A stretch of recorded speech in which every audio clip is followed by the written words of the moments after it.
Ada tim-tim di kampung, di kompleks ya, kalau disebutan di sana kompleks.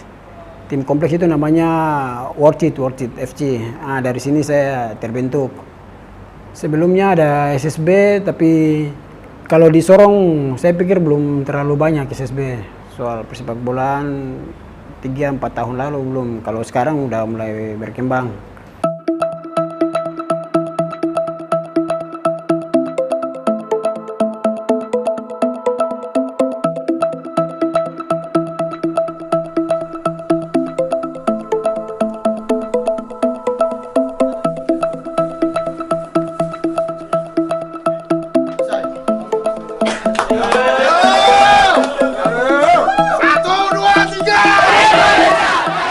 Nama saya Ricky Ricardo Kambuaya, itu nama lengkap. Nama panggilannya Ricky aja. Tapi lebih sering dipanggil Ricky. Kalau Ricardo jarang dipanggil. Terus saya lahir di Ayamaru, di kota Sorong, tapi bagian ada kabupaten di Ayamaru. Tanggal 5 Mei, tanggal 5 bulan 5 tahun 96.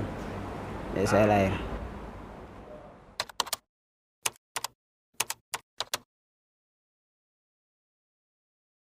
Arti nama, saya pikir tidak ada, tapi ada seseorang yang kasih nama Ricky Ricardo. Itu mama saya punya kakak perempuan, mama tua. Kalau dipanggil mama tua, dia kasih nama. Dia bilang Ricky Ricardo itu nama-nama Latin, nama pemain bola Latin. Jadi dia percaya, karena udah lihat kecil suka main bola, jadi percaya bilang pasti ini nama Latin, jadi pasti jadi pemain bola. Dulu saya hanya dengar gitu juga, tidak percaya, tidak ini, anggap biasa. Tapi sekarang udah lihat, tahu ya, akhirnya namanya juga ini, akhirnya percaya gitu. Dinamakan Ricky Ricardo.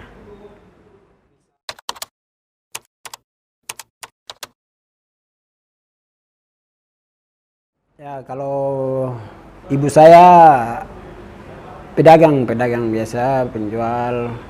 Kadang sering di pasar malam di sana ada jualan. Kalau bapak pegawai PNS di Kota Sorong. Kamu anak berapa dari? Saya anak kedua dari 4 bersaudara. Jadi ada kakak yang tua laki-laki, saya juga laki-laki, terus berikutnya cewek, dan yang bongsu laki-laki. Jadi kita 3 laki-laki, 1 perempuan.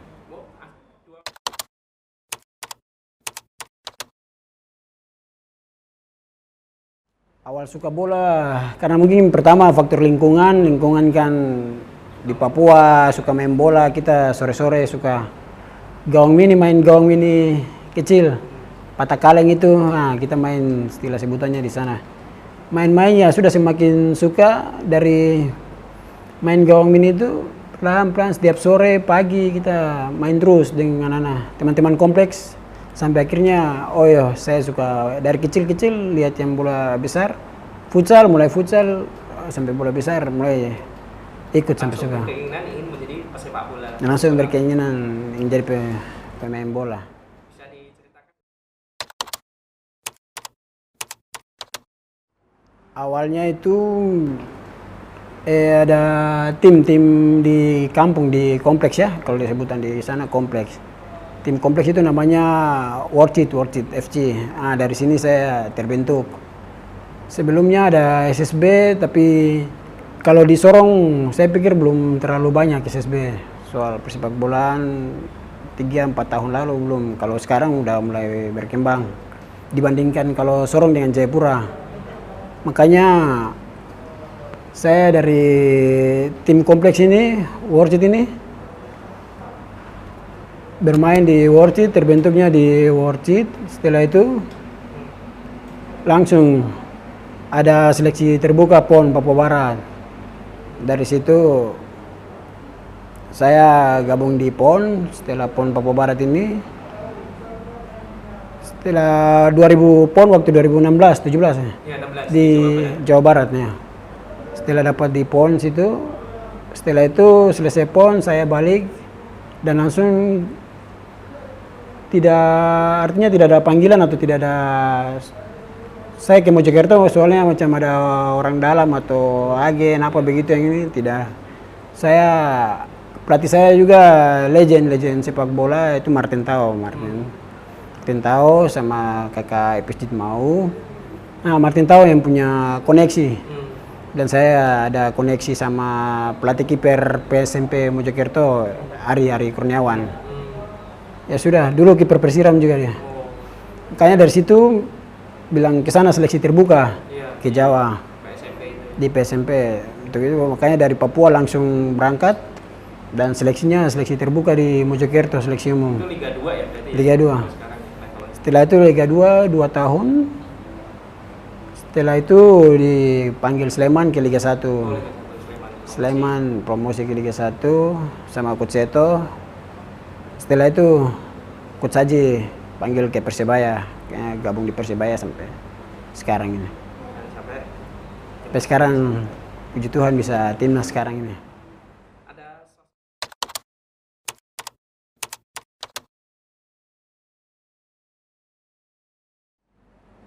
Kalau sosok saya pikir sosok banyak di lingkungan saya banyak kakak-kakak kompleks saya yang selalu support, bahkan maupun pelatih saya sendiri selalu support walaupun asisten pelatih tidak ternama tapi dia selalu support dukung terus. Dan sosok yang bagi tong anak-anak Papua mungkin Kakak Boas pribadi. Kalau Kakak Boas itu udah kita inspirasi jadi panutan mau seperti Kakak Boas jadi. Apalagi sama-sama dari Sorong ya? Apalagi Kakak Boas keluarga Solosa semua dari Sorong jadi. Kan sepak bola di Indonesia itu Kakak Boas.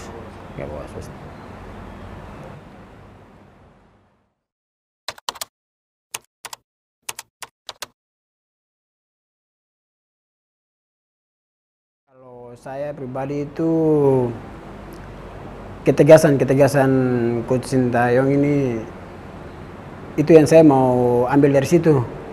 Soalnya dia tegas, orangnya disiplin waktu, disiplin semuanya. Jadi saya pikir itu penting apalagi untuk kita pemain bola yang berkembang begini.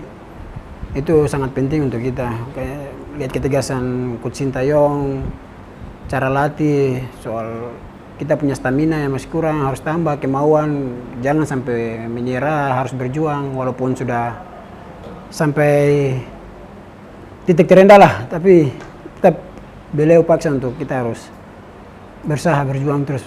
Itu yang saya suka senangnya di situ.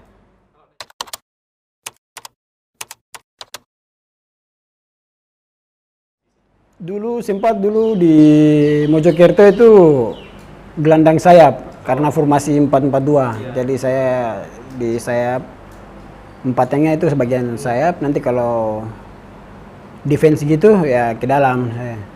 Tapi lebih nyaman pokoknya di tengah saja, di tengah bisa di bagian menyerang, di gelandang menyerang, di gelandang bagian penyeimbang tengah atau ritme ya. Paling gelandang bertahan yang belum terlalu. Tadi saya ngomong bilang Coach Sin harus maunya berusaha, artinya ini langsung muncul dari saya juga. Oh ya, kemauan mau bertahan, kemauan mau bagaimana berjuang, mau fight di tengah lapangan. Semua itu ya saya suka dari Coach Sintayong karena cara latihnya gitu.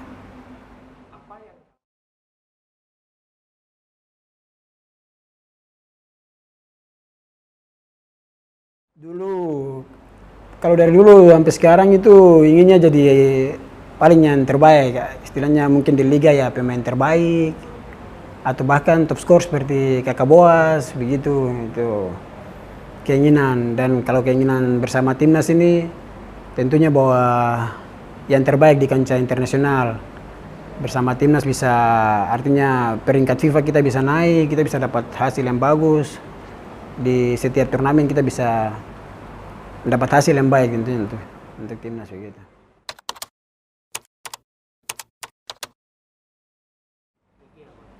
Tim nasional, kalau artinya saya pikir sangat gimana ya, arti sebuah kebanggaan besar sekali. Saya bingung mau bicara gimana lagi karena dulu impiannya tidak nyangka sampai ada cerita, ada kakak saya juga, ada kakak kompleks namanya kakak Jordan.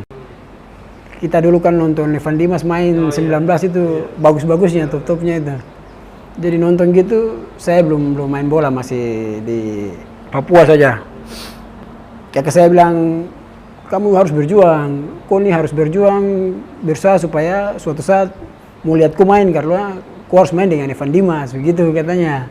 Karena kalau kau cara bermain ini bagus sekali, jadi nanti bisa, kalau dia duet dengan Evan bagus, nah katanya gitu. Dan sekarang? Saya tertawa-tertawa saja, hanya bilang, tidak mungkin terlalu jauh. Tapi dalam hati, harus berkeinginan, harus tekad untuk Evan. Soalnya kan umur kan tidak beda jauh dengan Evan juga, jadi kenapa kan pasti bisa.